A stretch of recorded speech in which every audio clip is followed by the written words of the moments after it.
Al-Fatihah. A'udzubillahi minasyaitonirrajim. Bismillahirrahmanirrahim. Alhamdulillahirabbil alamin. Arrahmanirrahim. Maliki yaumiddin. Iyyaka na'budu wa iyyaka nasta'in. Ihdinas siratal mustaqim. Siratal ladzina an'amta 'alaihim ghairil maghdubi 'alaihim waladdallin. Amin. Baik, saya ingin mempertajam tentang masalah objek daripada supervisi pendidikan atau supervisi pendidikan Islam. Yang tidak boleh kita lupakan bahwa kalau sudah berciri khas pendidikan Islam, berarti itu ujung-ujungnya adalah kepada terbentuknya pribadi yang bertakwa kepada Allah Subhanahu wa taala. Jadi nilai-nilai akhlaknya itu selalu disertakan. Di samping juga kalau itu supervisi pendidikan Islam, kalau bicara tentang pendidikan Islam, tentulah unsur-unsur dakwah itu baik langsung maupun secara tidak langsung harus selalu ada pada diri seorang supervisor itu. Walaupun mungkin di dalam ketentuannya tidak tertulis ya, sebagai seorang supervisor pendidikan Islam itu harus sambil dakwah, tidak tertulis gitu ya. Saya pernah mendengar penjelasan Bapak Dr. Wijayanto. Beliau bercerita, saya lupa apakah beliau yang mengadakan penelitian atau yang lain. Jadi diadakan penelitian dengan survei kepada 4 lokal mahasiswa. Jadi mungkin kalau 4 lokal mahasiswa itu ada satu lokalnya 40, berarti ada 160 mahasiswa yang diteliti dengan survei. Apa yang ingin diteliti itu? Yang diteliti itu, kata beliau, dari 4 lokal mahasiswa yang kuliah itu ditanya, siapa yang sudah mendoakan kepada gurunya? Hasil survei itu menunjukkan dari 4 lokal mahasiswa yang diberikan angket itu hanya 9 orang yang mendoakan kepada gurunya. Dari yang 9 itu, 6 itu doanya tidak baik kepada gurunya. Mungkin yang tidak baik itu mudah-mudahan gurunya nggak masuk, mudah-mudahan gurunya sakit, mudah-mudahan gurunya berhalangan gitu ya. Hanya 3 dari 9 itu yang mendoakan gurunya itu agar beroleh kebaikan. Bayangkan kalau satu kelas itu ada 40 orang, berarti 4 kelas 160 orang, dari yang 160 itu hanya 9 orang yang mendoakan gurunya. Dari yang 9 itu pun hanya 3 yang mendoakan kebaikan untuk gurunya. Yang 6 itu doanya tidak baik. Nah, ini kan hasil pendidikan nih. Hasil pendidikan yang tidak terlepas dari tugas seorang supervisor. Itulah tadi kayak saya katakan, bahwa ketika melakukan pembinaan, kan di dalam objek itu kan termasuk pembinaan guru dan staf ya. Itu mungkin tidak masuk hal-hal yang semacam itu. Tetapi ini adalah sebuah gambaran hasil sebuah proses pendidikan yang menurut saya kalau seperti itu, pendidikan itu belum dikatakan berhasil. Jadi sebagai murid kok nggak pernah mendoakan gurunya, kalau pernah mendoakan, doakannya juga jelek gitu ya. Nah itu sebagai contoh yang tidak terlepas apa sih yang harus dilakukan oleh seorang supervisor itu terkait dengan pembinaan terhadap guru maupun terhadap staf. Yang kedua, jadi saya ini menyampaikan yang fakta di lapangan. Yang kedua, di MTS Negeri Malang, ketika guru-guru MTS Negeri Samarinda berkunjung ke MTS Negeri Malang. Kalau nggak saya MTS ya.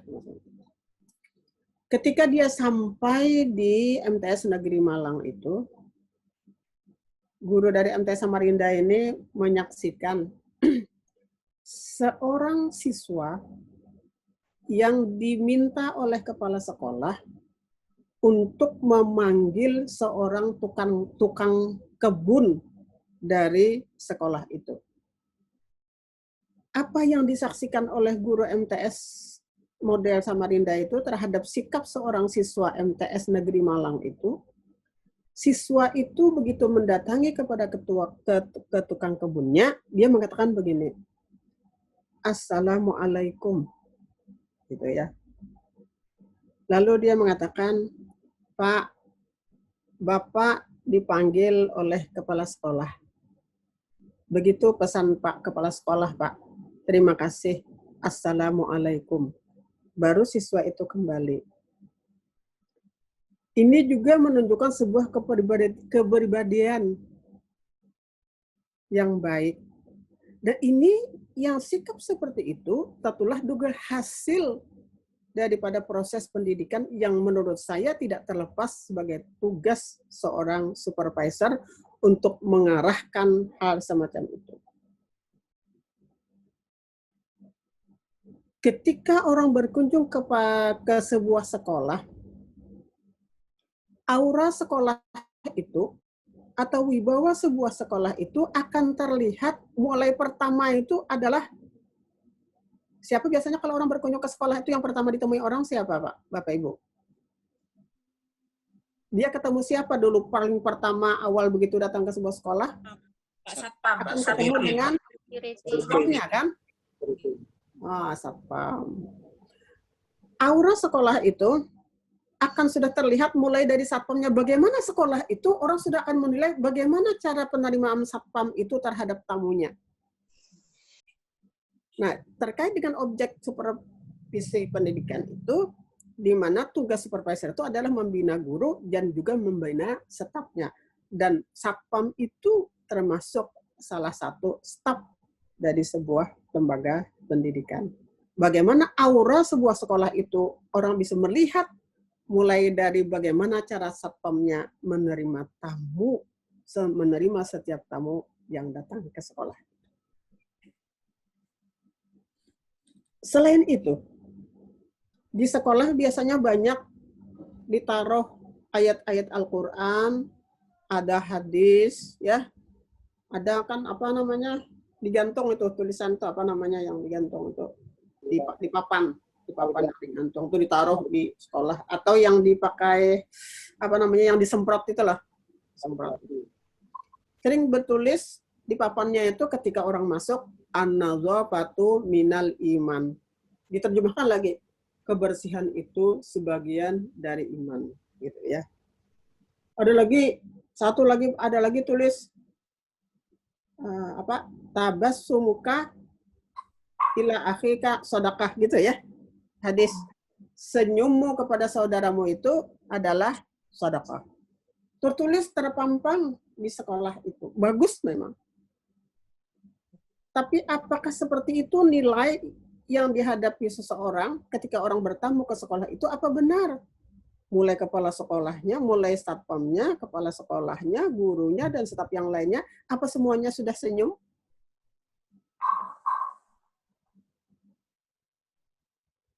Orang sudah membaca an-nazafatu minal iman terpampang di sekolah itu. Kebersihan itu sebagian dari iman. Maka orang akan melihat, benar nggak nih yang terpampang itu? Apa hanya sebuah hiasan?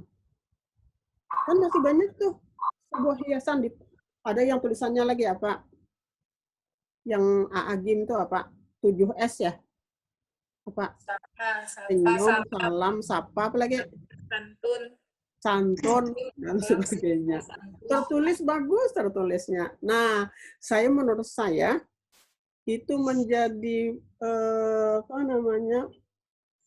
bagian tugas dari seorang supervisor itu, walaupun tidak tertulis di dalam tugasnya atau pembinaan yang harus dilakukannya, tapi seorang supervisor yang ingin melampaui dari batas tugas yang sudah menjadi standar, alangkah baiknya melakukan hal yang semacam itu lebih teliti dan tanggap terhadap berbagai persoalan yang ada di lingkungannya. Jadi selain membaca membaca bukunya, oh ini loh yang menjadi tugas supervisor itu. Kalau terkait dengan tadi pembinaan kurikulum, nah itu juga terkait dengan kurikulum. Pembinaan dan pengembangan kurikulum. Kalau pembinaan kan ditanya guru-guru kepala sekolahnya gimana nih kurikulum yang ada nih, ada kesulitan di dalam menerapkannya atau bagaimana gitu kan ya. Kalau pengembangan, nah ini terkait dengan apa yang sudah saya kirim, wacana yang disampaikan oleh Pak Sekretaris Direktur Jenderal Pendidikan Islam, Pak Dr. Imam Syafi'i, bahwa guru PA itu adalah harus modis, kemarin ya, moderat, inovatif, dan inspiratif, menjadi guru yang modis. Nah, ini kan tugas supervisor juga bagaimana kemudian mengembangkan kurikulum yang ada itu agar modis itu tadi bisa diterapkan di dalam pembelajaran. Nah, ini juga menuntut kreativitas dari seorang supervisor.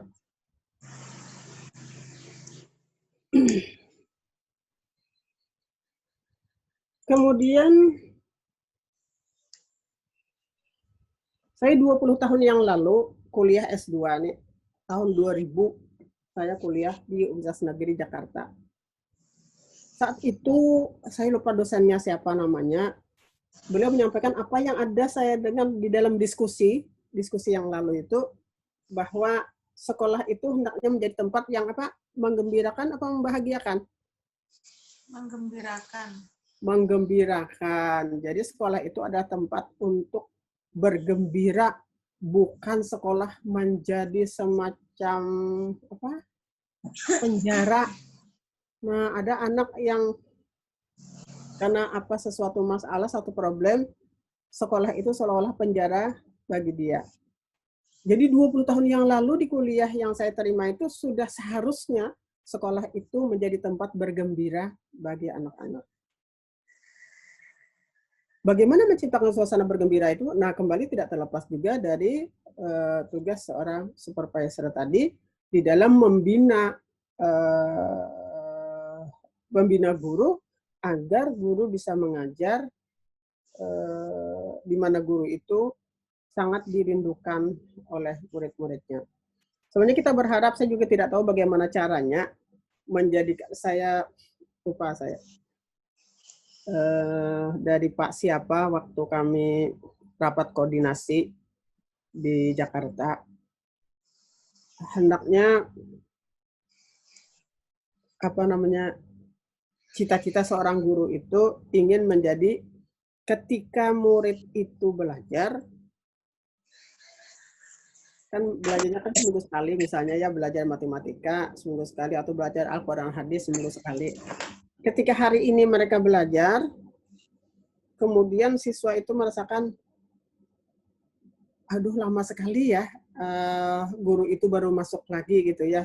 Jadi dia menunggu seminggu itu, anak siswa itu menunggu kehadiran gurunya itu. Tapi ada juga yang ketika guru itu tidak diinginkan kehadirannya oleh siswa.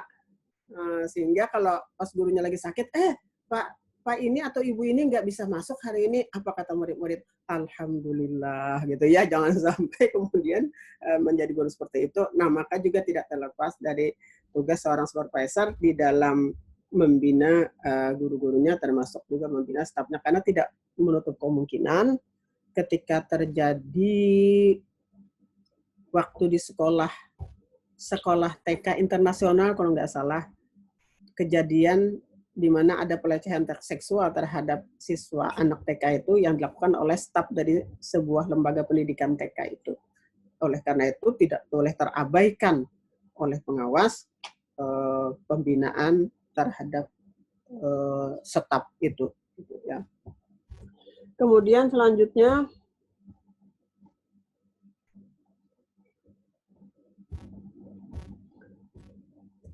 bagaimana kalau sekolah di daerah terpencil dengan sarana dan prasarana yang sangat terbatas?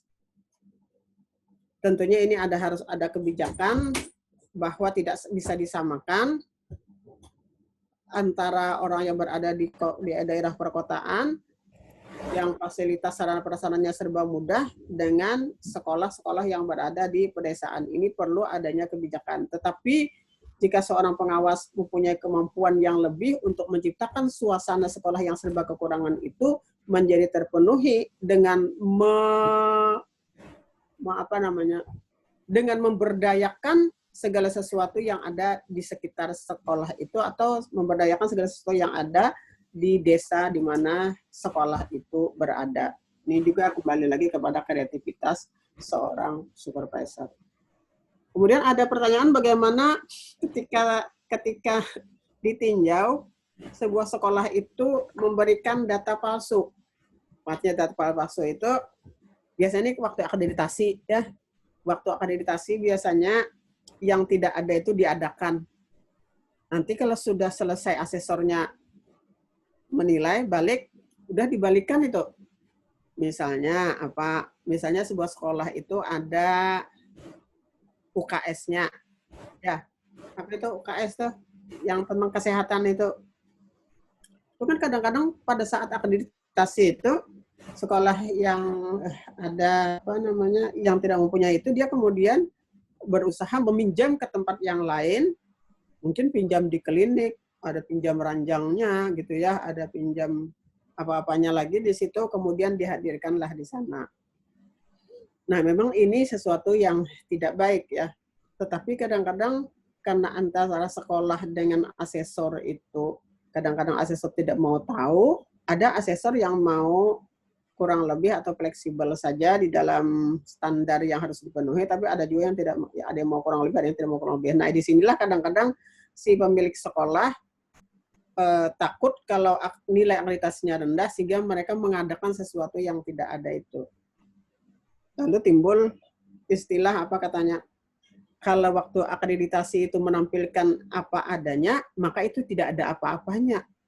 Nah, maka lalu terjadi semacam itu. Tetapi kayaknya ke depan ini, karena serba online, tidak lagi seperti itu. Jadi kan data-data yang diperlukan itu kan terus masuk. Apa saya lupa apa ya namanya? Lupa saya kalau di perguruan tinggi itu Sabto, isinya Sabto.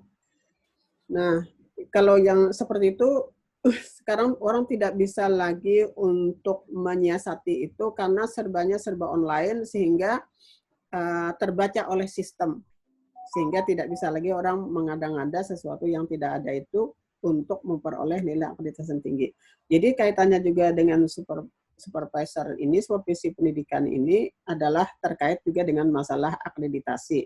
Dan nampaknya tugas seorang supervisor itu tidak semua yang ada di dalam tugas-tugas sebagai supervisor itu dilaksanakan dalam waktu yang bersamaan, tetapi biasanya kalau terkait dengan sarana prasarana perpustakaan itu kalau sudah menjelang akreditasi, pengawas yang akan memberikan arahan-arahan kepada pihak sekolah yang akan diakreditasi. Kemudian yang selanjutnya yang tidak kalah pentingnya adalah seorang supervisor juga adalah senantiasa mendoakan kepada di mana sekolah-sekolah, para guru, para staf yang menjadi binaannya untuk bukan hanya dibina tapi juga didoakan, senantiasa didoakan agar mereka dalam melaksanakan tugas-tugasnya berjalan dengan baik seperti apa yang diharapkan. Nah, mungkin itu tambahan dari saya dari makalah yang dibahas minggu lalu tentang objek daripada supervisi pendidikan. Demikian, silakan untuk selanjutnya makalah hari ini tentang teknik ya, teknik supervisi pendidikan. Silakan.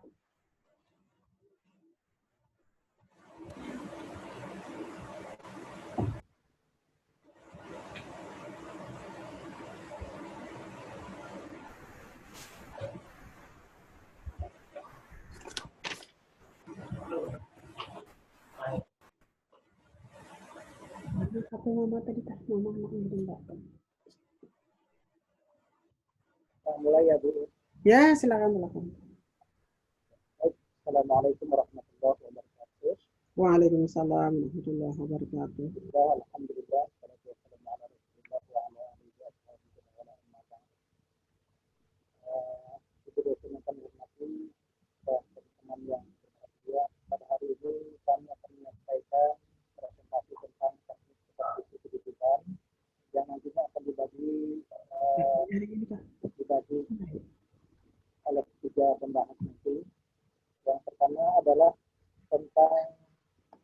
pentingnya teknik supervisi pendidikan. Supervisi pendidikan dalam dunia pendidikan ini sangatlah penting. Supervisi berusaha untuk membantu meningkatkan proses pembelajaran dengan mengatasi permasalahan yang terjadi di dalamnya, baik itu masalah yang dihadapi guru dalam mengajar, kemudian kondisi belajar siswa, bahkan media dan fasilitas yang tersedia. Oleh karena itu, setiap lembaga atau institusi pendidikan tentunya tidak dapat melepaskan diri dari kegiatan supervisi. Supervisor memiliki kewajiban untuk mampu menangkap dan menilai kualitas guru secara objektif dan akurat. Makanya, untuk memperoleh data yang objektif tersebut, supervisor wajib menguasai teknik supervisi dalam pelaksanaan supervisi pendidikan.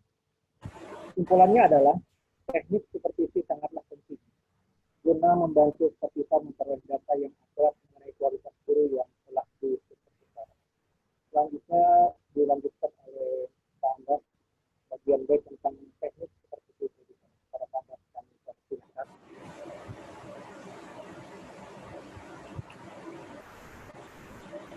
Terima kasih kepada Pak Syahril. Yang saya sampaikan, pertama mohon maaf, kami akan mempresentasikan teknik supervisi dengan pandangan-pandangan Islam. Akan tetapi dalam PowerPoint ini saya tidak sempat kemarin itu mencantumkan. Jadi saya memberikan landasannya secara umum, tapi penjelasan tetap berbasis Islam. Karena mohon maaf karena memang ada kesibukan. Maksudnya batas waktu luangnya sangat terlalu mepet. Jadi mohon maaf nanti ada revisi Bu ya. Ya. Baikin. Baik, saya lanjut. Teknik supervisi itu terbagi menjadi dua pada umumnya, yaitu ada teknik supervisi secara individu dan teknik supervisi secara kelompok. Nanti yang kelompok akan dijelaskan oleh Pak Arnani. Kita lanjut. Teknik supervisi individu atau individual, maknanya adalah bahwa supervisi yang dilakukan itu terhadap satu orang guru. Jadi kita ingin mensupervisi satu orang guru saja, tidak lebih dan juga tidak bersifat kelompok, tapi kita ingin fokus menilai kualitas seorang pendidik di dalam kelas. Ini adalah pengertian dari teknik supervisi individual. Lalu berikutnya, teknik supervisi individu itu meliputi hal-hal sebagai berikut. Yang pertama adalah kunjungan kelas. Jadi teknik pertama untuk mengetahui kualitas seorang guru dengan melakukan kunjungan kelas. Kunjungan kelas dilakukan oleh kepala sekolah untuk berkunjung ke kelas saat guru sedang mengajar. Jadi teknik kunjungan kelas ini terbagi menjadi dua.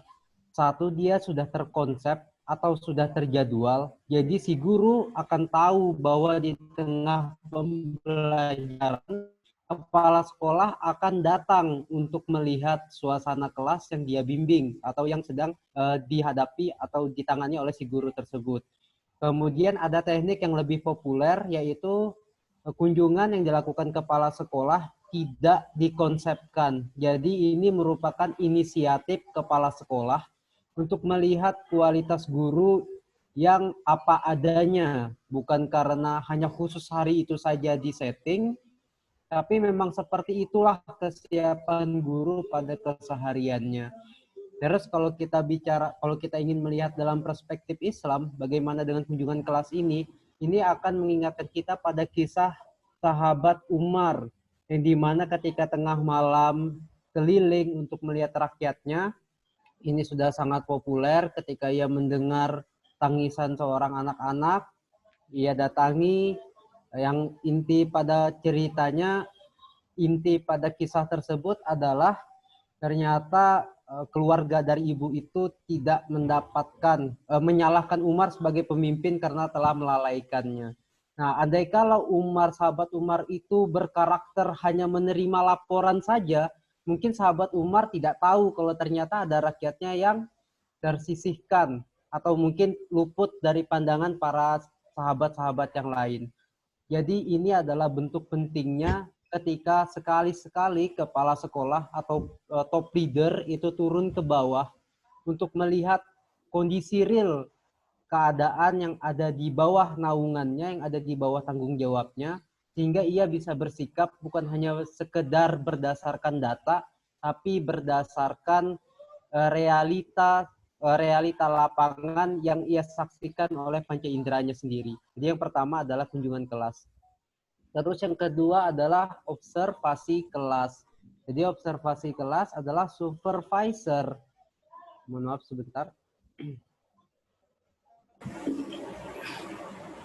Supervisor ikut duduk selama proses pembelajaran berlangsung. Saya yakin setiap sekolah sudah melaksanakan ini. Jadi ada seseorang yang diamanahkan sebagai supervisor, dia ikut di dalam kelas, kemudian di dalam kelas tersebut sang supervisor ikut duduk bersama peserta didik dan menyaksikan bagaimana si guru ini membuka pembelajaran, memberikan motivasi, menghubungkan pembelajaran kemarin dengan pembelajaran hari ini, kemudian menghubungkan pembelajaran ini dengan realita lapangan yang akan dihadapi oleh peserta didik di kehidupan nyata, kemudian juga bagaimana sang guru mengevaluasi dan mengatur kondisi kelas. Jadi ini teknik kedua, mengirim orang yang sudah ditugaskan oleh sekolah sebagai supervisor. Tentunya orang ini adalah orang yang dianggap layak dan mampu untuk menilai secara objektif. Jadi bukan berdasarkan karena dia senang jadi bagus, karena dia tidak akrab jadi nilainya kurang, bukan. Jadi ini murni kemampuan guru tersebut dapat dinilai, diamati, ditangkap oleh sang supervisor tersebut. Lalu kita lanjut. Berikutnya adalah percakapan pribadi. Ini teknik ketiganya adalah percakapan pribadi. Jadi ketika sang supervisor tadi sudah ada di dalam kelas, menyaksikan bagaimana sang guru mengelola kelasnya, maka sebagaimana adabnya dalam Islam, saat kita menasehati, janganlah menasehati di tempat umum. Karena itu bukanlah sebuah nasihat, tetapi sebuah momen untuk menjatuhkan. Maka alangkah baiknya teknik ketiga ini adalah sharing antara supervisor dengan guru yang telah disupervisi secara personal atau secara privasi. Jadi sang supervisor bisa mengungkapkan dan menimbulkan rasa simpati dan empati, dan sang guru bisa mengeluarkan unek-uneknya mengapa kendala-kendala atau hambatan-hambatan itu bisa terjadi selama proses sang guru tersebut mengajar. Jadi percakapan pribadi ini bukan di tempat umum, tapi dilakukan secara privacy atau personal. Yang berikutnya adalah intervisitasi. Guru mengunjungi guru yang lainnya. Kalau dalam Islam kita akan mengenal konsep ini dengan konsep silaturahmi. Nah, di sini intervisitasi tidak mewajibkan guru yang sudah ditunjuk. Jadi ini bentuknya adalah bentuk supervisi yang lebih umum. Jadi ketika budaya mutu di sekolah itu sudah baik, maka guru akan, misalnya ada dua guru yang sedang mengajar di waktu yang sama, katakanlah di kelas A dan kelas B, maka sekali-kali guru di kelas A melihat ke kelas B, bagaimana sang guru di kelas B mengelola kelas. Dan begitu juga sebaliknya, kadang guru di B bisa ke A melihat bagaimana guru di kelas A mengelola kelas. Ini juga berhubungan dengan amar ma'ruf nahi mungkar. Kan kita bisa berbagi informasi dengan guru berkaitan. Kita memberitahu, oh si fulan, santri yang namanya fulan itu kalau dia tidak fokus, maka cara membuat dia fokus dengan seperti ini dan seperti itu. Dan yang kedua, ini juga berhubungan dengan watawasau bil haq, watawasau bis sabr. Kita bisa saling mengingatkan, bisa saling tolong-menolong dalam perkara kebenaran dan kesabaran. Apabila konsep ini tidak terbangun, maka biasanya guru acuh tak acuh dengan guru sebelah. Mungkin ketika mengajar, mendengar kelas sebelah ribut, kadang guru itu dia hanya mengomel kepada murid-muridnya. Itu siapa sih gurunya yang di sebelah? ngajar kok sampai muridnya ribut kayak gitu. Yang ada malah seperti sebuah pembunuhan karakter kalau saya membahasakan, karena sang guru itu secara tidak langsung sedang menjatuhkan martabat guru yang ia protes, yang ia interupsi di depan murid-murid yang lain. Tapi kalau memang konsep amar ma'ruf nahi mungkar ini jalan, saling tolong menolong, mohon maaf ada suara-suara. Ya. Kalau memang watawasobil haq watawasobil sober itu berjalan, maka tentulah kerjasama itu akan supervisi yang baik akan berjalan dengan baik pula. Lanjut, berikutnya adalah bacaan terarah. Jadi membaca buku yang berhubungan untuk meningkatkan kualitas mengajar. Ini mohon maaf saya tidak menemukan dalam literatur penjelasan bacaan terarah ini, jadi saya mencoba memahami berdasarkan kemampuan yang saya miliki. Jadi kalau apabila penjelasan saya kurang tepat bisa mohon diluruskan nanti. Jadi bacaan terarah itu membaca buku yang berhubungan untuk meningkatkan kualitas mengajar. Mengapa? Karena banyak orang-orang yang sudah memiliki pengalaman, kemudian ia tuangkan pengalaman yang ia rasakan, yang ia dapatkan melalui tulisan-tulisan. Kalau bahasanya itu berdakwah melalui pena. Jadi banyak orang itu berdakwah di dunia pendidikan melalui karya tulis. Kalau kita baca bagaimana misalnya para alim ulama, cara mereka mendidik peserta didik tersebut, itu kadang menjadi sebuah inspirasi buat kita. Nah, itu yang saya pahami dari bacaan terarah. Dan yang paling terakhir adalah menilai diri sendiri berdasarkan respon yang diperoleh. Kalau di dalam Islam kita mengenal dengan bahasa muhasabah diri. Kita bermuhasabah, kita kemudian melihat apa saja, maka dalam konsep menilai diri sendiri ini akan membuat list. Jadi kita sudah membuat list apa saja yang sudah kita lakukan selama mendidik di kelas, motivasi bentuk apa yang sudah kita berikan kepada peserta didik. Apakah mungkin seperti yang Ibu bahas tadi, apakah kita sudah mendoakan peserta didik kita, ataukah kita hanya meluapkan emosi kita kepada mereka. Nah, ini kan menjadi sebuah muhasabah diri saat kita mencoba menilai diri kita sendiri. Jadi bukan hanya atas nama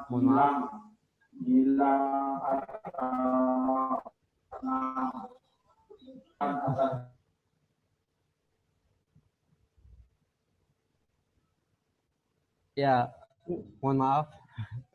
Lanjut.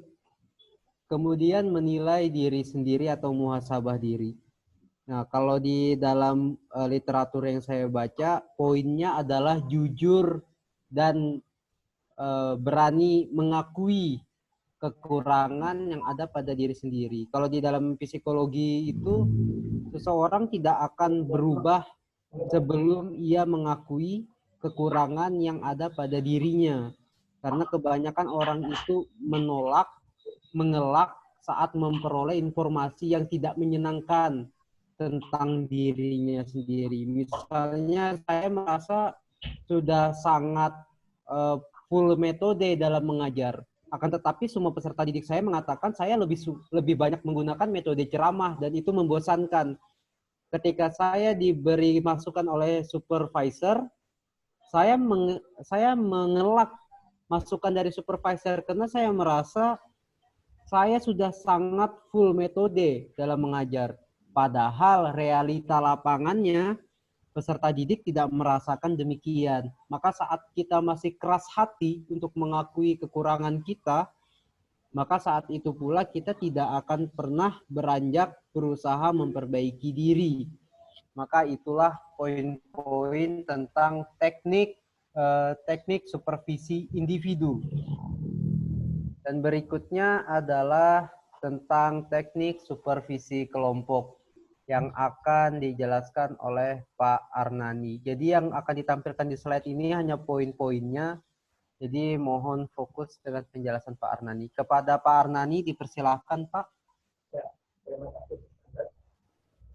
Assalamualaikum warahmatullahi wabarakatuh. Waalaikumsalam warahmatullahi wabarakatuh. Saya hormati dan saya muliakan Ibu Dr. Suaranya kecil betul. Ulangi, ada gangguan ya. Sudah bisa terdengar? Halo?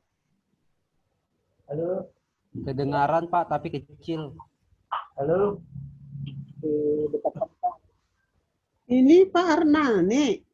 Belum, Bu. Astagfirullahaladzim. Iya, iya. Sudah bisa didengar, Mas? Baru perhatikan. Bisa ya? Ya, silakan Pak Arnani. Ya, Pak, nyaring dah. Ya, Pak, udah jelas, Pak.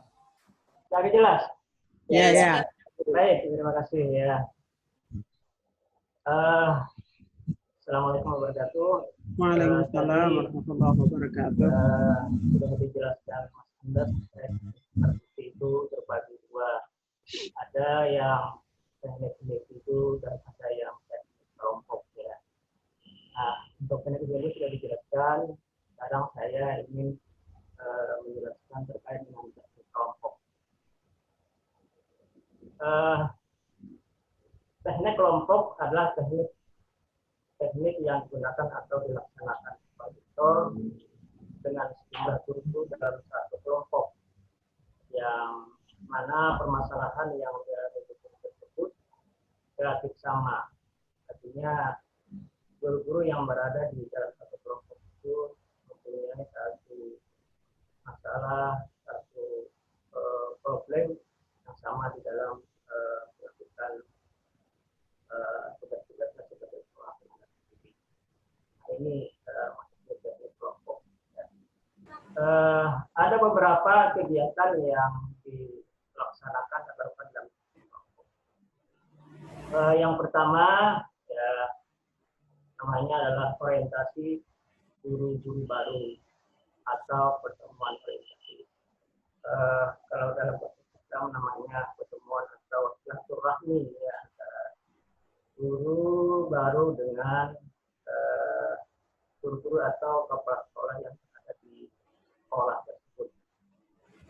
Jadi pertemuan orientasi adalah pertemuan yang dilakukan oleh kepala sekolah dengan guru-guru baru yang bertujuan menghantarkan ya guru baru tersebut memasuki suasana kerja yang baru sebagai tenaga pendidik ya, sebagai guru dia di sekolah tersebut. Kemudian memperkenalkan tugas dan tanggung jawabnya khususnya pada guru baru secara dini. Jadi guru baru sebelum mengajar itu sudah tahu ya tugas dan tanggung jawabnya apa yang kita lakukan sebagai tenaga pengajar. Nah, dengan demikian diharapkan pertemuan guru ini terhindar dari berbagai masalah ya. Jadi dengan pertemuan guru dengan kepala sekolah ya, kemudian sudah dijelaskan tanggung jawabnya dan mengenali lingkungannya. Nah, diharapkan nanti guru tersebut terhindar dari berbagai masalah yang mungkin dihadapi dalam melaksanakan tugas-tugasnya di lapangan. Itu terkait dengan orientasi guru-guru baru. Lanjut. Kemudian rapat guru. Ya, rapat guru ini dilakukan tentunya mungkin ada hal-hal atau persoalan di lapangan yang ditemukan dan dibicarakan dari dicari solusinya. Proses Islam namanya musyawarah ya, musyawarah lah untuk menemukan keputusan ya, untuk mencari solusinya. Jadi rapat guru adalah teknik kelompok untuk membahas masalah-masalah atau kendala yang ada di lapangan untuk mencari solusi pemecahan masalah sehingga dapat memperbaiki situasi belajar mengajar di sekolah. Juga diharapkan melalui rapat guru yang dilakukan untuk memudahkan proses pembelajaran dan upaya atau cara meningkatkan profesi guru. Jadi di samping bahasa yang berkaitan dengan masalah juga dibicarakan tentang bagaimana kita akan meningkatkan supaya profesi guru. Itu yang terkait dengan rapat guru. Kemudian lanjut.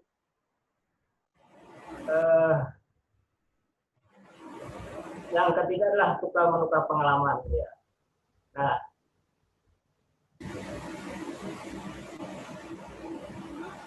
tolong slide-nya diteruskan.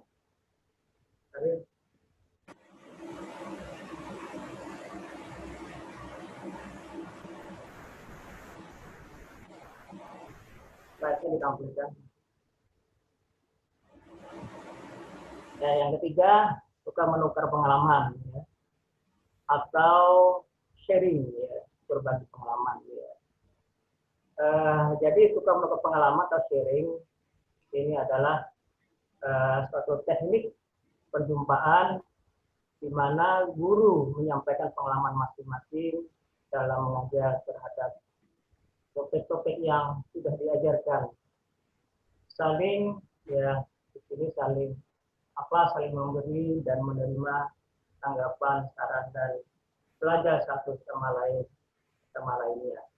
Artinya apa? Ini saling memberi, ya, kemudian saling mendapatkan, menerima bahwa masing-masing guru mungkin ada kekurangan-kekurangan, nah mereka berupaya untuk menambah wawasannya, yaitu sharing dari dua guru antara guru yang lainnya.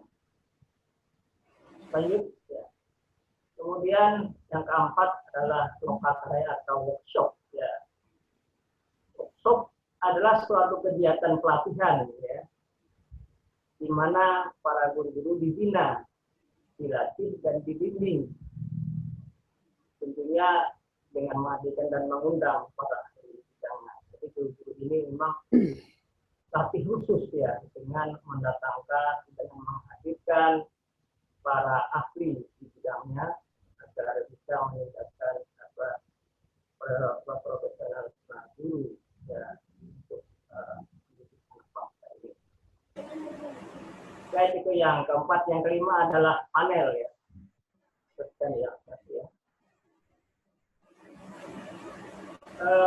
Panel adalah suatu bentuk diskusi, ya, suatu bentuk diskusi yang dipentaskan di hadapan sejumlah partisipan atau pendengar untuk memecahkan suatu tema, dan para finalis terdiri dari orang-orang yang dianggap ahli dalam lapangan yang jadi finalis ini alat bentuk diskusi, kemudian ada pesertanya, ada pendengarnya, kemudian menghadirkan, ya, para finalis yang tentunya punya keahlian di masing-masing atau di bidang ilmu masing-masing. Ini yang terkait dengan panel. Baik, lanjut Mas Andas, ya. Yang keenam, ya, yang dilakukan di dalam kelompok adalah diskusi. Seminar diskusi merupakan satu teknik, ya, teknik supervisi kelompok yang digunakan untuk mengembangkan dan menambah wawasan untuk meningkatkan keterampilan pada diri para guru. Nah, jadi ini adalah diskusi kelompok yang digunakan untuk mengembangkan, ya, meningkatkan, menambah wawasan guru dalam rangka melaksanakan tugasnya sebagai seorang guru. Itu yang cara yang keenam. Kemudian yang ketujuh adalah simposium. Ya.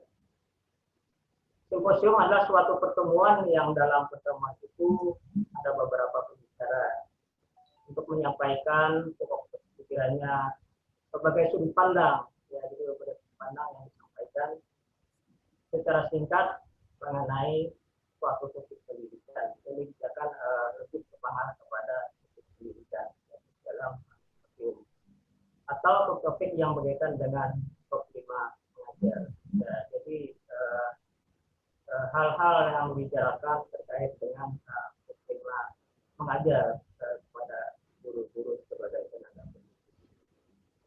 Barangkali itu penjelasan kami terkait dengan kelompok. Ya, tentu saya kembalikan kepada moderator. Terima kasih. Wassalamualaikum warahmatullahi wabarakatuh. Waalaikumsalam warahmatullahi wabarakatuh.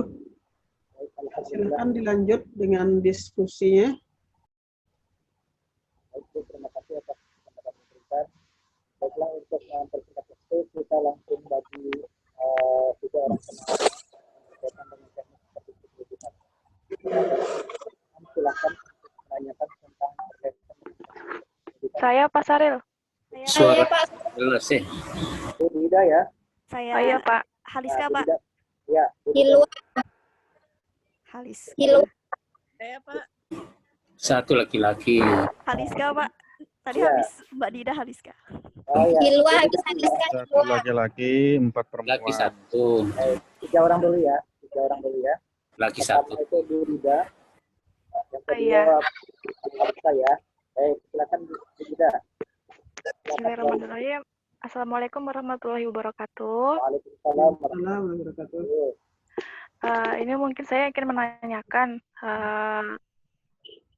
tentang supervisi yang objektif ya. Bagaimana menurut pemateri jika mensupervisi guru itu gugup dalam supervisi? Kadang nggak dipungkiri juga, meskipun dia ikut pelatihan, ikut motivasi, tetap ketika kita supervisi, guru itu gugup, padahal guru itu bagus sebenarnya mengajarnya. Misalnya mau disuruh kirim video pun dia gugup dengan kamera, padahal ketika kita tidak supervisi atau tidak melihat secara langsung, dia sangat bagus. Nah, bagaimana cara penilaian dengan guru yang seperti itu? Mungkin itu saja Pak Syahril. Baik, terima kasih Bu Rida. Selanjutnya Bu Haliska, silakan Bu Haliska. Bismillahirrahmanirrahim. Assalamualaikum warahmatullahi wabarakatuh. Waalaikumsalam Waalaikumsalam warahmatullahi wabarakatuh. Baik, sebenarnya ini pertanyaannya nanti setelah saya mengungkapkan permasalahan. Jadi dalam suatu lembaga, nah itu ada yang namanya supervisi. Supervisinya itu pertama dilakukan oleh yang terjadwal. Jadi dilakukan oleh kepala sekolah dan satu guru yang memang berkompeten untuk ibaratnya tuh guru yang sudah senior. Kemudian yang kedua, supervisi yang dilakukan oleh yayasan. Dan yang ketiga, supervisi yang dilakukan oleh pihak pusat. Ya, jadi sekolahnya ini ibaratnya ada pusatnya gitu. Nah, kemudian pada saat itu supervisor ini banyak memberikan masukan, kemudian saran yang dimana itu baik untuk guru tersebut. Dan juga yang namanya ibaratnya supervisor itu mengharapkan supaya gurunya itu bisa mencapai tujuan pembelajaran dan tujuan atau visi dari sekolah tersebut atau visi dari yayasannya ya.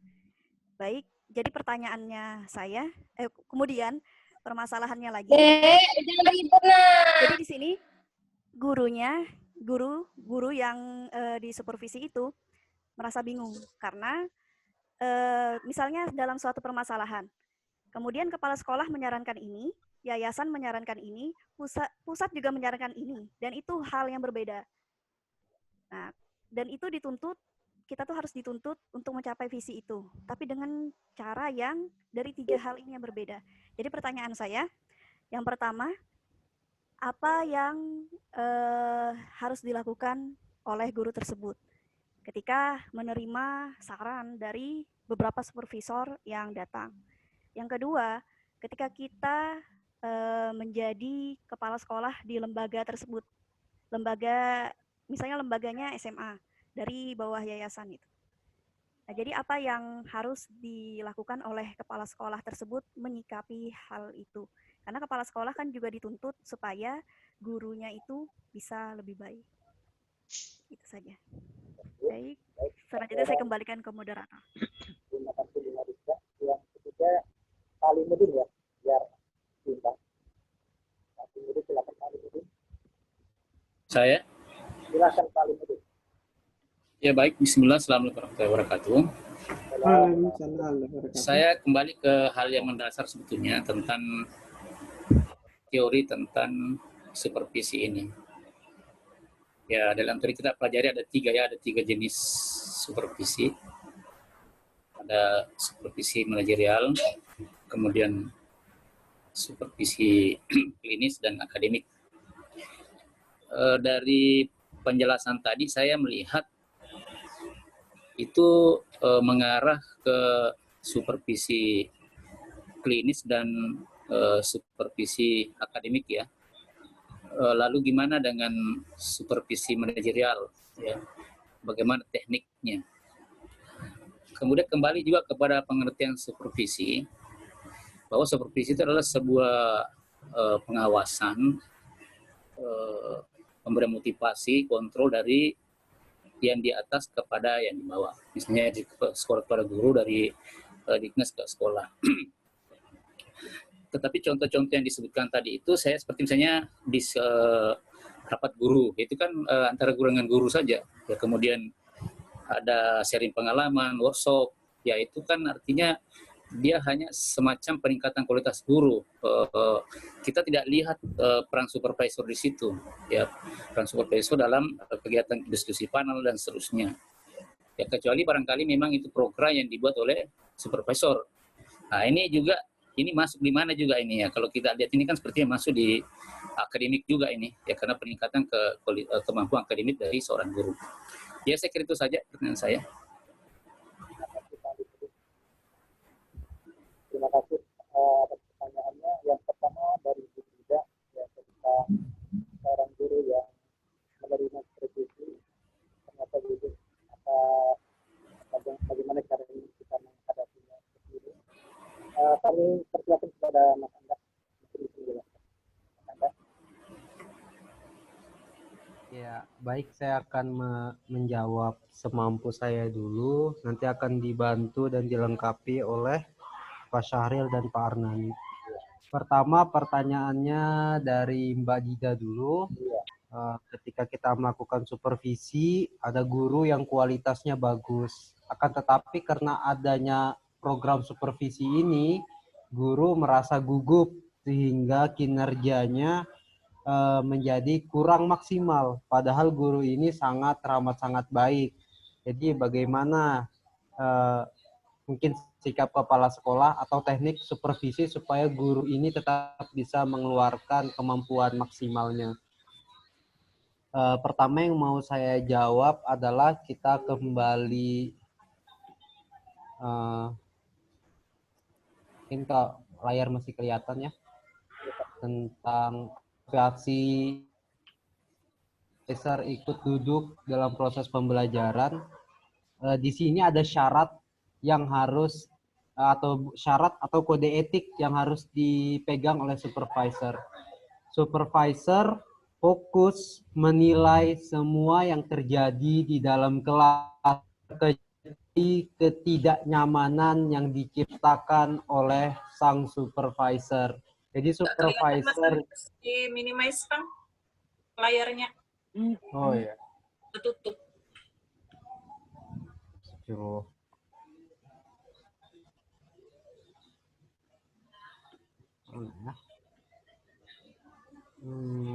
Kelihatan Bu? Kelihatan Mas Anies. Kelihatannya Mas Anies yang ganteng aja. Bentar, saya share dulu.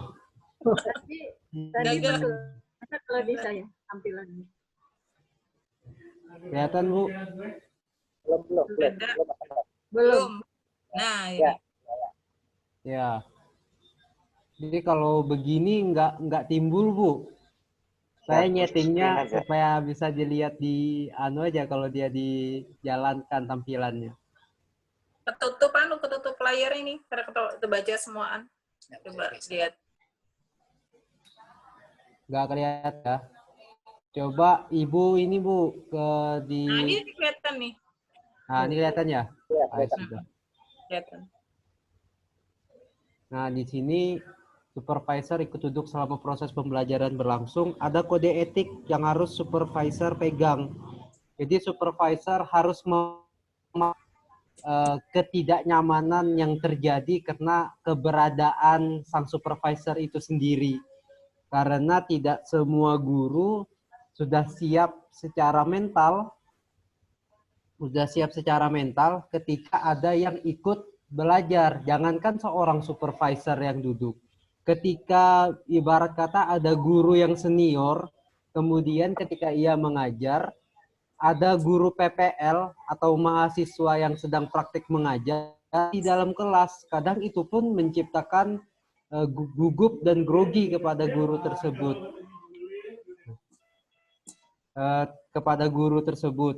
Nah, ini adalah bentuk kode etik yang harus dipegang supervisor. Supervisor harus memaklumi. Maka daripada itu, supervisor tidak boleh mengambil sebuah simpulan dari satu teknik saja. Makanya ada teknik yang bisa dilalui dari berikutnya kan percakapan pribadi, sharing antara supervisor dan guru, nanti ditanyakan keluh kesahnya dan semacamnya.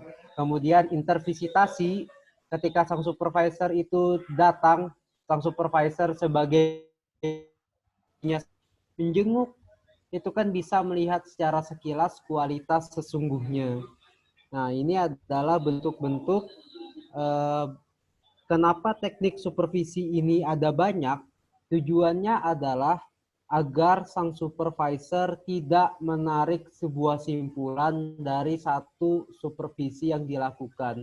Jadi ada dengar kabar dari peserta didik, mungkin ditanyain gimana kalau si ibu ini mengajar, bapak ini mengajar, atau ustadz ustazah ini mengajar. Itu kan dari reaksi peserta didik bisa ternilai apakah guru ini sekedar menyampaikan materi atau benar-benar mendidik dengan seni.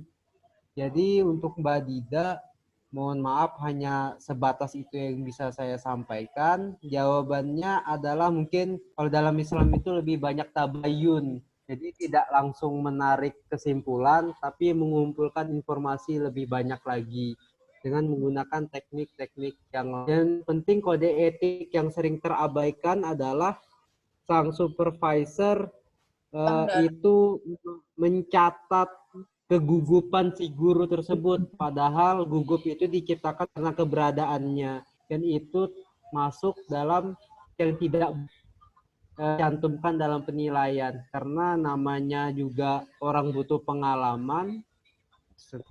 Internet sudah masuk, karena semua orang butuh pengalaman. Jadi tidak semua orang sudah siap mentalnya. Mungkin untuk pertanyaan Mbak Dida seperti itu dulu. Mungkin ada Pak Syahril atau Pak Arnani mau ditambahkan? Silahkan Pak, sebelum kita lanjut ke pertanyaan berikutnya. Bagaimana?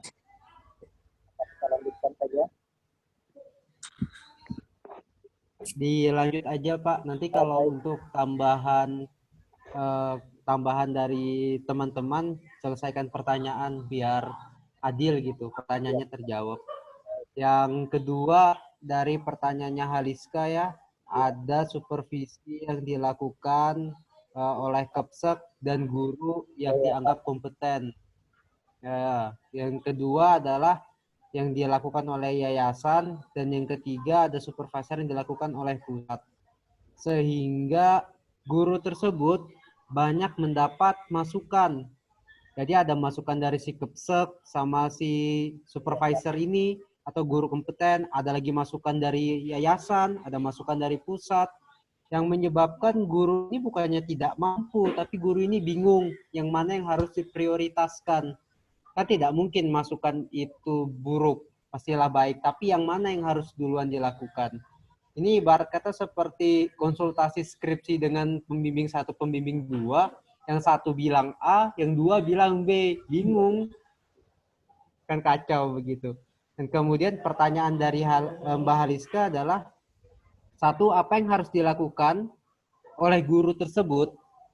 Dan yang kedua, jika kita kepala sekolahnya, bagaimana kita menyikapi atau kita membantu guru tersebut agar dia bisa berkembang dan tidak bingung? Jawaban saya adalah apa yang harus dilakukan oleh guru tersebut.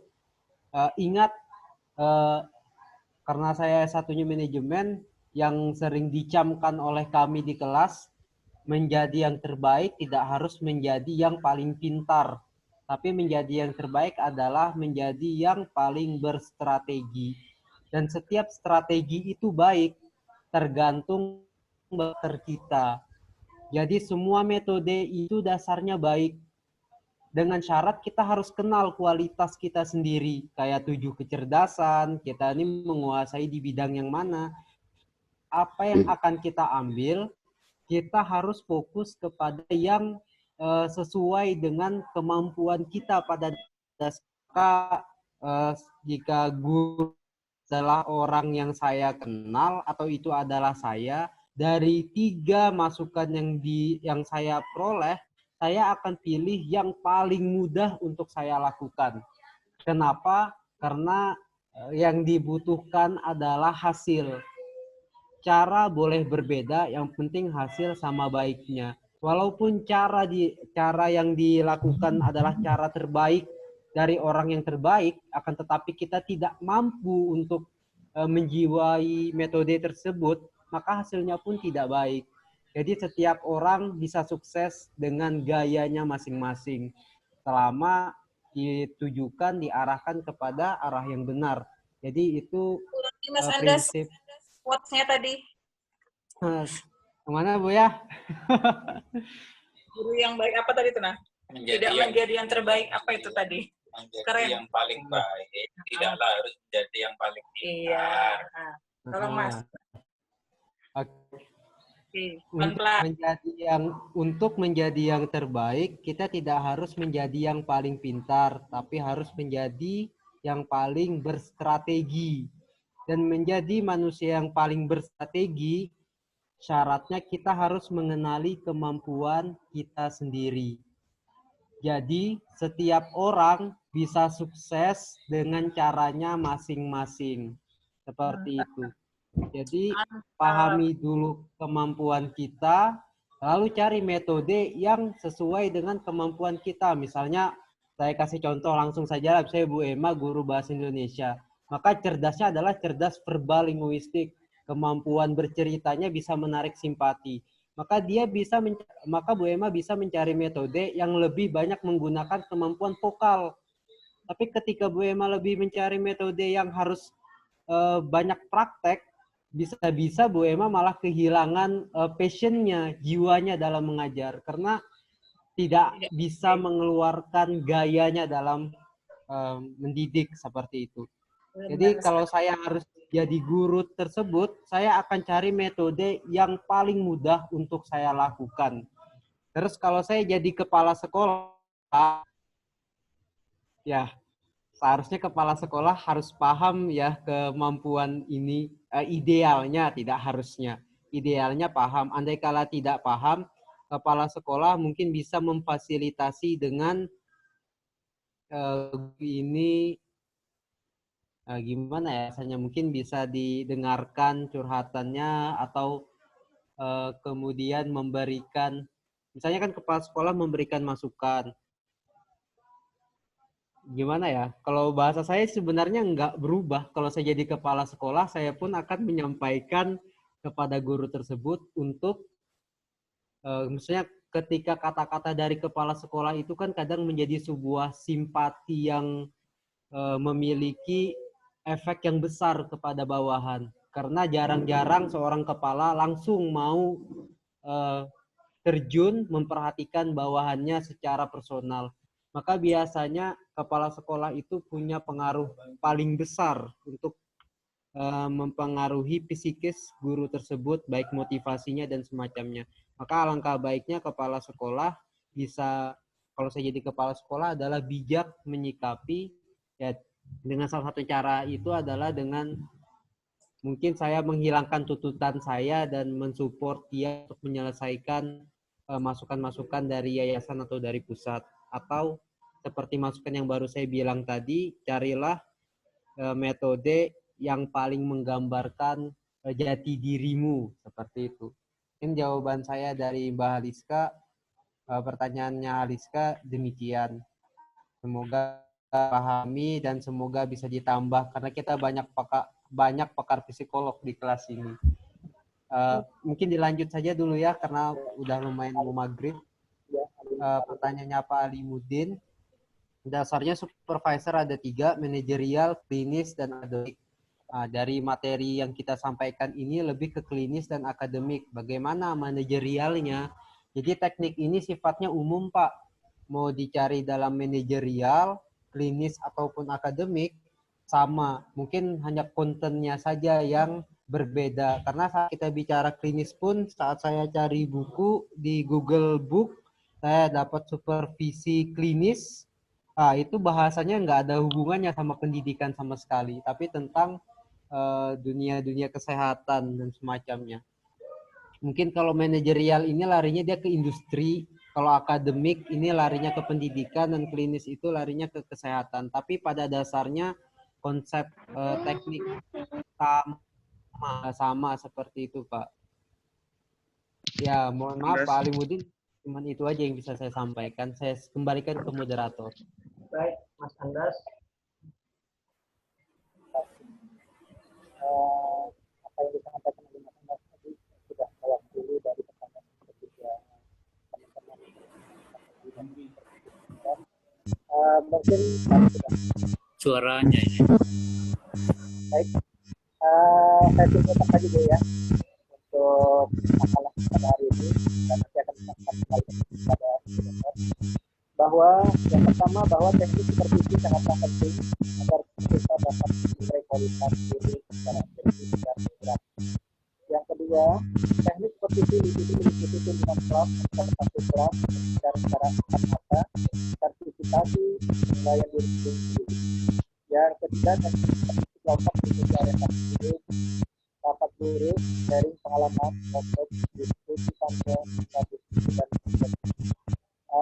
Mungkin ini saja yang dapat kami sampaikan dari kelompok 4 dan kami akan kembali kepada beliau.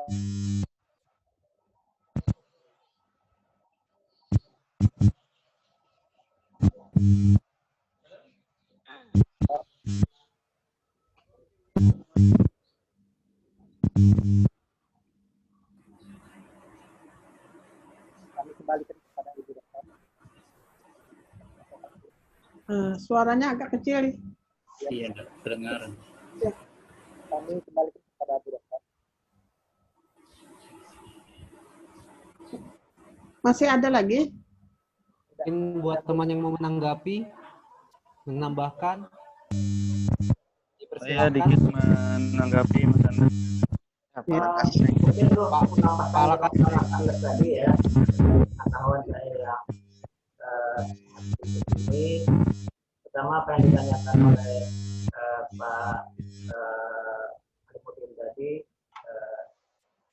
dalam teknik tidak menyebutkan tadi tentang supervisi manajerial. Kalau memang melihat dari pengertiannya, supervisi manajerial adalah lebih kepada supervisi aspek pengelolaan sekolah, ya, sekolah terkait langsung dengan tingkat kapasitas dan efektivitas sekolah yang menyangkut perencanaan dan koordinasi. Itu yang terkait dengan manajerial. Dengan yang dibahas tadi lah terkait dengan dan kira begitu kemarin.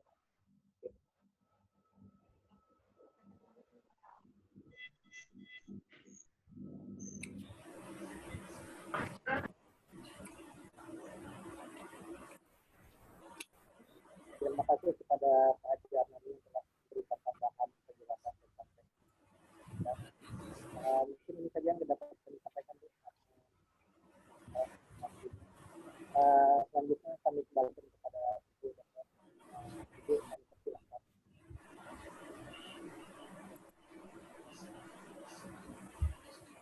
Itu Pak Lakaseng tadi, jadikah mau menambahkan, Pak? Bisa. Kalau diberi waktu. Gimana, boleh kah? 1 menit.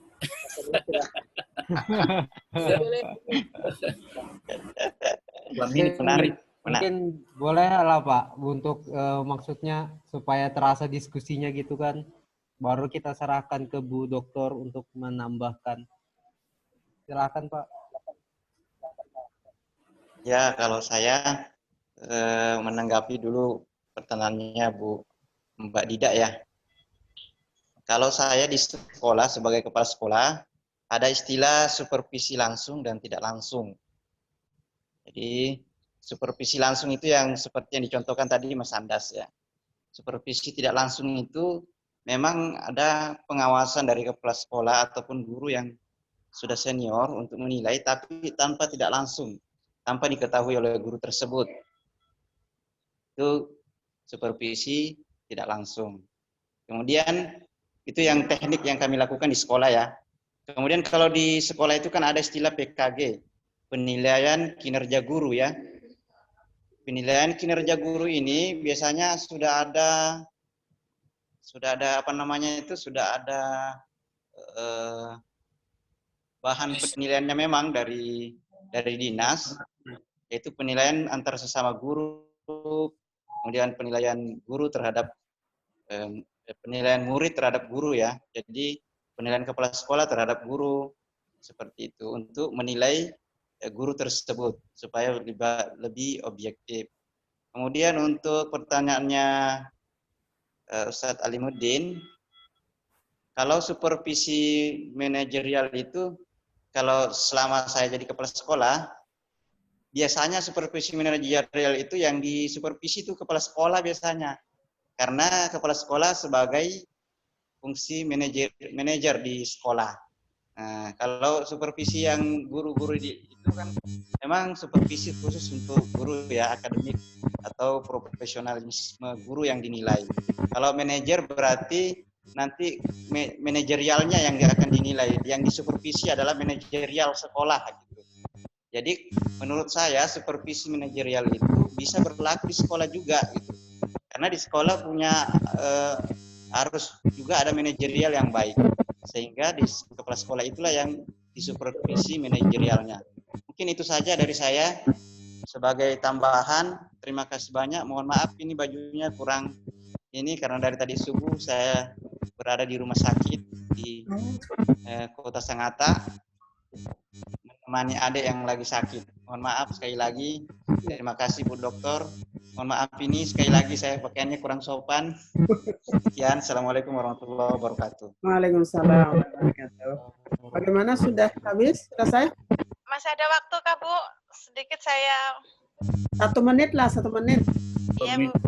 Terima kasih. Alhamdulillah saya sangat tertarik sekali dengan diskusi pada sore hari ini dan jawaban-jawaban teman-teman yang sangat luar biasa. Satu, saya sangat bersyukur Bu, di kelas kita itu banyak sekali kepala-kepala sekolah Bu. Iya. Banyak pengalaman yang dapat saya ambil dari situ. Namun saya saat ini mau berpandangan sebagai guru Bu, saya sebagai guru. Jadi bagaimana saya menanggapi pengalaman saya disupervisi oleh kepala sekolah. Berkaitan dengan pertanyaannya Mbak Dida tadi bahwa guru itu kadang merasa grogi ketika disupervisi. Padahal jika tidak pada saat disupervisi, dia akan merasa enjoy dan bagus dalam pembelajarannya. Yang saya rasakan memang iya. Karena jadi ketika kita sudah dikasih tahu akan disupervisi 2 minggu sebelumnya, itu perasaan deg-degan dan lain sebagainya, malah nggak karu-karuan. Nah, ketika kita disupervisi, itu 5 menit berikutnya kita sudah enjoy sebenarnya. Bahkan kalau yang saya rasakan, saya malah merasa kurang gitu. Nah, setelah supervisi diadakan evaluasi ini yang kurang.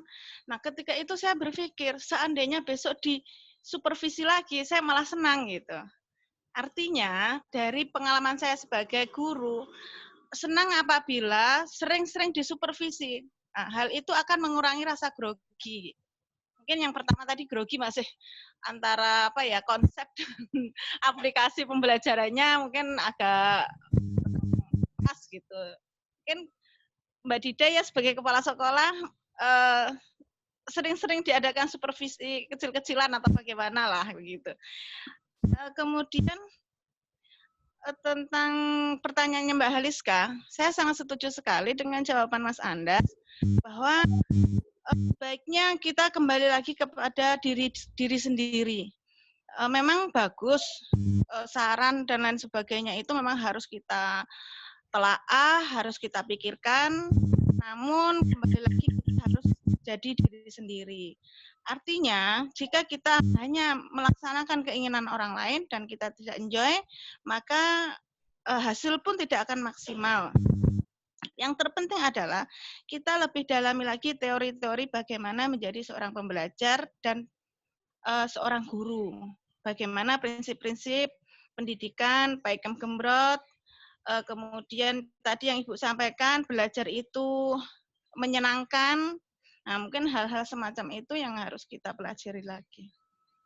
Terus kemudian saya justru ada pertanyaan dari Pak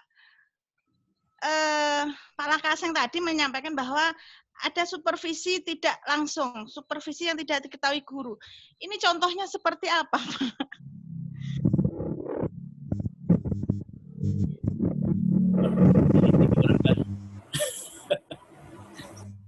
Mungkin itu saja yang bisa saya sampaikan. Terima kasih atas kesempatannya. Wassalamualaikum warahmatullahi wabarakatuh. Waalaikumsalam warahmatullahi wabarakatuh. Ya. Kami kembalikan kepada Ibu Dokter. Oh ya, baik.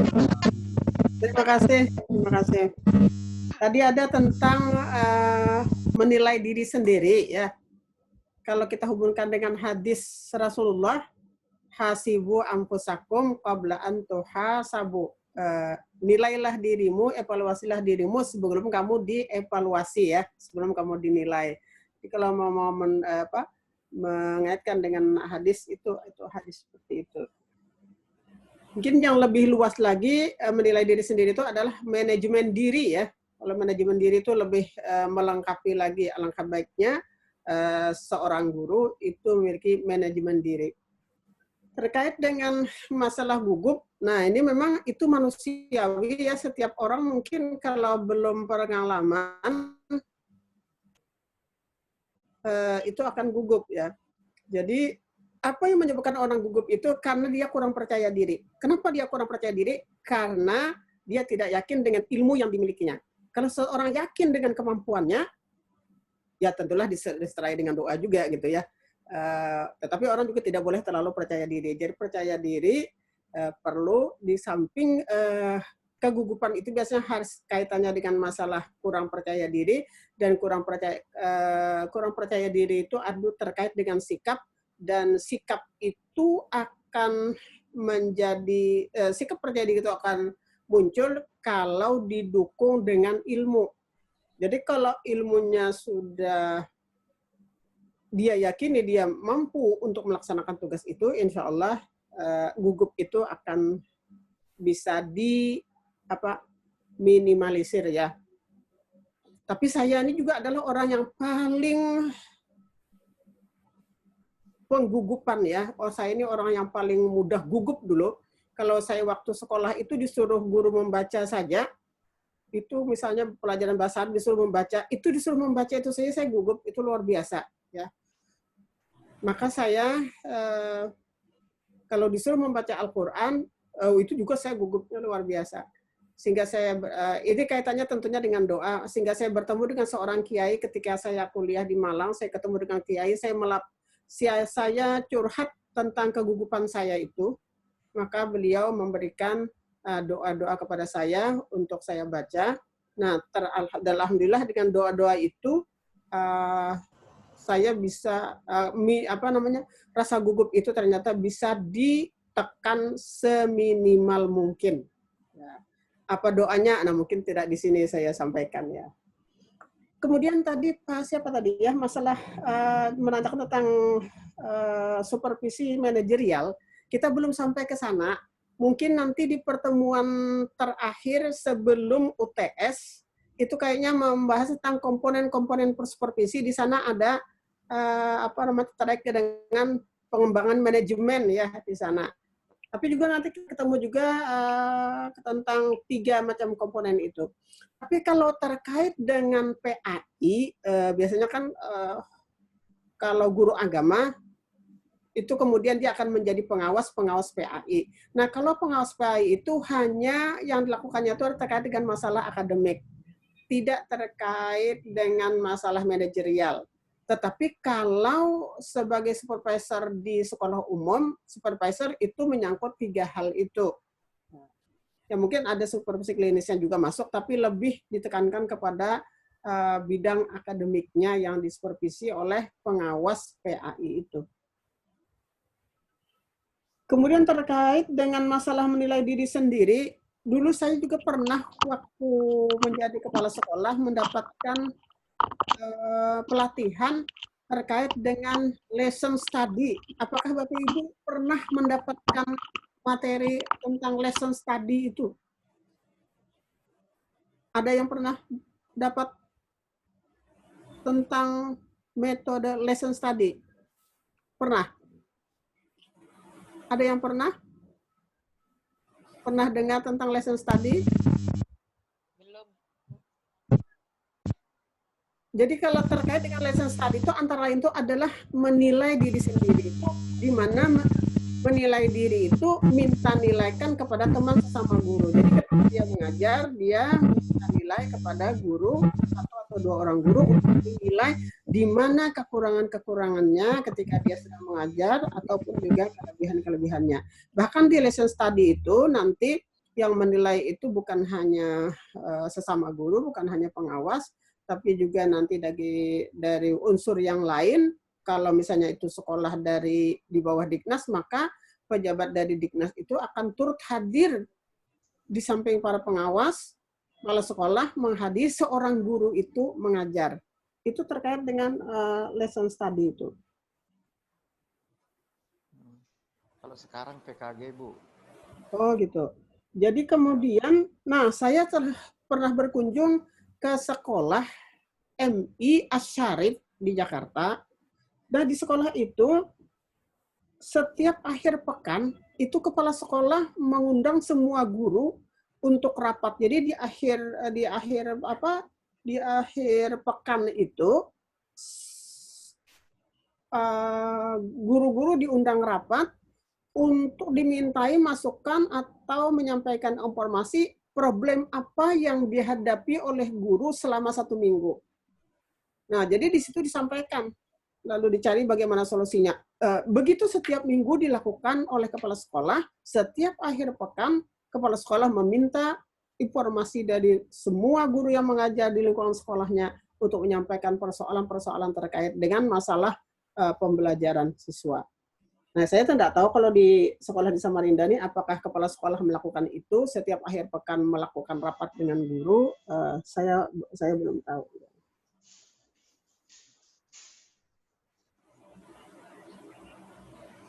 Kemudian, nah arahan terhadap guru baru, sangat penting arahan terhadap guru baru itu, karena saya pengalaman waktu saya pertama kali mengajar tahun 1990, saya itu tidak paham sama sekali apa yang namanya dulu ada istilah GBPP. Saya dulu waktu awal karena tidak ada dapat arahan, saya mengajar ketika saya mengajar, diserahi tugas mengajar bahasa Arab, diserahi tugas mengajar Al-Quran hadis. Setelah saya dapatkan bukunya, buku pegangan guru itu, maka saya mengajarlah sesuai dengan apa yang ada. Saya waktu itu tidak mengerti apanya garis-garis besar pelaksanaan pembelajaran. Saya tidak mengerti karena waktu itu saya tidak diberikan arahan, saya juga tidak dikenakan tentang apa itu GBPP, sehingga saya mengajar menurut apa yang saya dapatkan dari buku itu, sehingga berdasarkan judul-judul yang terada dalam buku itulah saya mengajar. Nah, ternyata bahwa saya baru tahu setelah itu kalau batasan-batasannya itu ada sudah di GBP itu, kalau per semester ini harus tercapai ini, semester ini harus tercapai itu. Waktu itu saya sama sekali tidak paham dengan itu ketika saya baru menjadi sebagai seorang guru. Oleh karena itu sangat penting terkait dengan ini masalah arahan terhadap guru baru agar dia paham dengan tugas-tugas harus seperti apa dan bagaimana dia mempersiapkan tentang pembelajaran itu.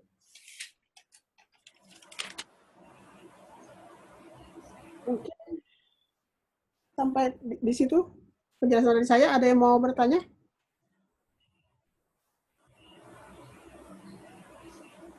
Baik, kalau sudah tidak ada yang bertanya lagi, baik kita tutup karena jam sudah menunjukkan 15 menit. Jam 6 kurang 15 menit. Bagaimana? Kita beri dulu apresiasi kepada pemakalah hari ini ya. Jadi seperti yang saya sampaikan di WA, saya sangat menikmati memperhatikan, menikmati diskusi yang dilaksanakan mulai kelompok 1 sampai hari ini. Insya Allah yang seterusnya juga seperti ini atau bahkan lebih dari ini ya, begitu ya. Luar biasa kan tadi saya dengar banyak yang sudah menjadi sebagai kepala sekolah. Baik, mudah-mudahan pertemuan kita hari ini membawa berkah bagi kita semua, ilmu kita bertambah, dan ketaatan kita pun kepada Allah dan Rasulnya juga bertambah. Baik, kita tutup bersama-sama dengan membaca doa penutup majelis. Bismillahirrahmanirrahim. Subhanakallahumma wa bihamdika asyhadu an la ilaha illa anta astaghfiruka wa atubu ilaik. Kita tutup dengan hamdalah walhamdulillahirabbil alamin wallahul muwaffiq ila aqwamit thoriq. Wassalamualaikum warahmatullahi wabarakatuh. Waalaikumsalam warahmatullahi wabarakatuh. Besok di jam 11 jam 10 ya? Oke, jam 10 sampai 10.40 ya. Baik, terima kasih. Waalaikumsalam warahmatullahi wabarakatuh. Ya. Mas Anji. Sudah absen ya? Oh, invalid tadi itu ya, saya coba. Tadi sudah saya kirim barcode-nya. Invalid Bu, nggak bisa. Absen ini. Nggak bisa di barcode, iya. Oh gitu. Kami sudah tadi Bu.